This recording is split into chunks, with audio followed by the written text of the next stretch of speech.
Got a question? Chances are Google is one of the first places you go for an answer. But did you know that searching sites like Google can actually reveal information about you? And Google isn't afraid to share what it finds out. So what are your online searches revealing about you? Joining me is Trip Donnelly. He's the founder and CEO of Repequity, a company that specializes in online strategies. Hey, Trip, it's good to have you here. Thanks a lot. Thanks for having me. Let's talk. You know, I think that Google has sort of become like Kleenex.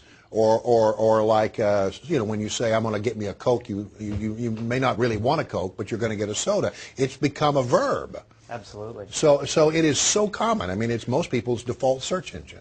Well, it is. It's actually become the single largest source for information that people use on a daily basis.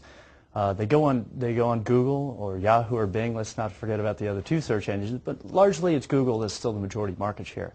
And they look for something. They're not looking for, as you said, they're not looking for pop or soda, they're looking for Pepsi or Coke. Yeah. So about 85% of what people are looking for is what we call brand or navigational search. So they're looking for someone they maybe went on a date with, a new company that's going to employ them, and what they find is what shapes their perception. And how much trust do people have in Google? Well, that's actually a staggering number.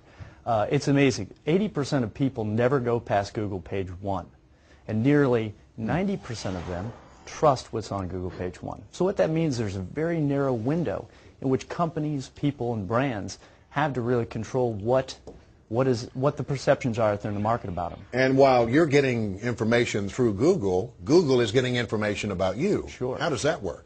Well, actually, Google's got some great tools for companies and for people to just find out what searches are happening about their products.